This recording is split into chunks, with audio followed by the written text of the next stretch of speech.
सुनन अबी दाऊद की हदीस है, हजरत मुजम्मे बिन जारिया अल अंसारी रिवायत करते हैं। वो कुरान मजीद के कारी थे।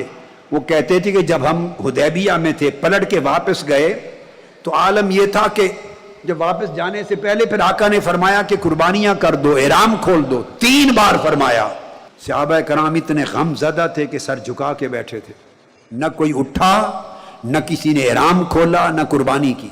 आका अलैहिस्सलाम अंदर तशरीफ ले गए और आपने ये माजरा हज़रत उम्मे सलमा रज़ी अल्लाह तआला अन्हा को सुनाया कि हैरत है, 3 बार मैंने फरमा कहा है मगर उठा कोई नहीं।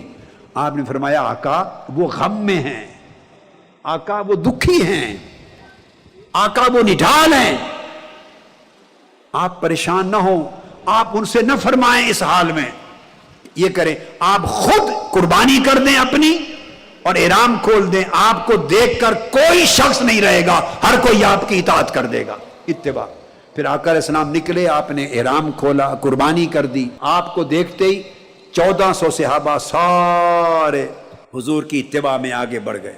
और जब वो वापस पलटे तो ऊपर से ये सूरत नाजिल हो गई, इन्ना फतहना लका फतहम मुबीना, रोशन फतह मुकद्दर कर दी, फैसला कर दिया।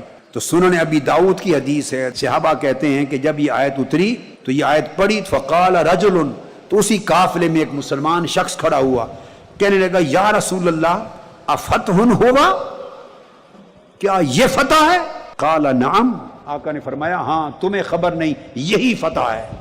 उसने कहा उम्रा नहीं करने दिया, मक्का में दाखिल नहीं होने दिया गया, कमजोर शरायत हो गई, वही कुर्बानियां करके एहराम खोल के वापस आ रहे हैं, आप फरमा रहे हैं वही आई है, ये फतह है? आका फरमाते हाँ यही फतह है। फिर इसी तरह हुजूर सलाम पलटे, 2 शख्स निकले उसी काफिले से, मुसलमान थे। वो कहने लगे अन्ना हाजा लैसा बिफतह, ये जो आयत उतरी है कि ये फतह रोशन फतह है, हमारी समझ में तो नहीं आता, ये कैसे फतह हो गई? 2 अशखास आका अलैहिस्सलाम के मुबारक कानों पर बात पहुंची, कह रहे हैं ये फतह कैसे बन गई? इस तरह के तबसरे थे। आका ने फरमाया फ़क़ाल रसूलुल्लाह सल्लल्लाहु अलैहि वसल्लम बेसल कलाम हाज़ा अज़मुल फतह, तुम्हारा कहना बुरा कहना है, तुम्हारी सोच गलत है, तुम्हारा कौल गलत है, ये सिर्फ फतह नहीं बल्कि आज़म सबसे बड़ी फतह है। और आका ने फरमाया कि बगैर जख्म खाए और तुम्हें मरवाए और जंग में परेशान हाल किए वापस ला रहे हैं, इंशाअल्लाह पर्दे उठेंगे, वक्त के साथ तुम्हें फतह नजर आ जाएगी।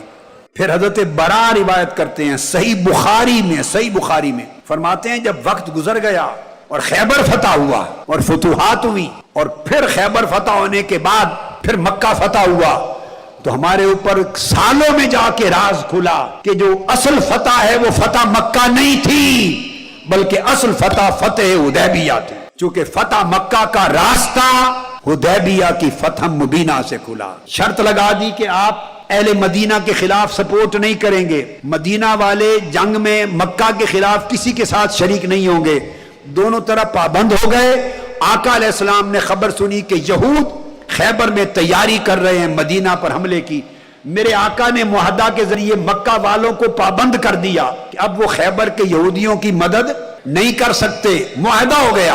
पहले हर मौके पर यहूद और कबाइल मुशरिकीन कुफार मिल जाते थे, लश्कर बन जाते थे। मुआहदे ने उन्हें पाबंद कर दिया कि अब खैबर के यहूदियों की मदद नहीं करेंगे। उन्होंने मदीने पर हमले का प्रोग्राम बनाया। आका अलैहिस्सलाम ने कबल इसके कि वो हमला करें, प्रीएम्प्टिव वार, डिफेंसिव वार के लिए खैबर पर गए। जब गए तो मक्का वाले तिल मिलाते रह गए। खैबर के यहूदियों ने आवाजें दी, बंदे भेजे, पैगाम भेजे, मक्का वालों मौका है, आओ हमारी मदद करो, हम तुम्हारा साथ देते थे, आओ साथ दो। उन्होंने कहा कि नहीं, हम तो मुआहदा कर चुके हैं कि हम एक दूसरे के खिलाफ भी इनडायरेक्ट वार में भी हिस्सा नहीं लेंगे, डायरेक्ट भी हिस्सा नहीं लेंगे। तो मक्का वाले बंध गए और खैबर में यहूद की मदद नहीं कर सके। आका अलैहिस्सलाम ने मुहासरा करके खैबर फतह किया। जब खैबर फतह हो गया तो इलाकों के इलाके दाखिल इस्लाम होने लगे और जो मुसलमान नहीं हुए वो आके आका अलैहिस्सलाम से रियासत मदीना के साथ मुआहदा करने लगे। हुनैन से लोग आए, ताइफ से लोग आए, सकीफ से लोग आए, तरह तरह के कबाइल मुआहदा करके हुजूर के अलायंस में आने लगे। रियासत मदीना की ताकत बढ़ने लगी। पहले तनहा लड़ते थे, अब अलायंस बनता चला गया। बढ़ता बढ़ता जब अलायंस बन गया تو مکہ والوں نے سوچا کہ مدینہ کی طاقت تو بڑھ رہی ہے، انہوں نے پریشان ہو کر بنو خزاعہ کے خلاف بنو بکر کی مدد کر دی۔ جب بنو بکر کی مدد کر دی معاہدہ خود ٹوٹ گیا۔ خیبر کے موقع پر کفار نے معاہدہ نہیں توڑا، بیٹھے رہے، حضور کو فتح ہو گئی خیبر کی۔ اور جب دیکھا کہ طاقت مدینہ کی اتنی بڑھ گئی ہے کہ کل کو تو ان کو روکنا مشکل ہو جائے گا، تو تل ملا کے پریشان ہو کر انہوں نے بنو بکر کی مدد کر دی بنو خزاعہ کے خلاف۔ جب مدد کر دی، معاہدے کی خلاف ورزی کر دی، تو قرآن نے وہی اتار کے معاہدہ منسوخ کر دیا۔ جب منسوخ ہوا تو مکہ والوں نے سوچا کہ مدینہ پر اب حملہ کرو ورنہ کل یہ ہمیں فتح کر لیں گے۔ آقا علیہ السلام نے جب ان کی تیاری سنی تو قافلہ لے کر خود 10,000 کا مکہ پہنچ گئے، چونکہ معاہدہ ٹوٹ گیا تھا اور بغیر جنگ کے مکہ فتح ہو گیا۔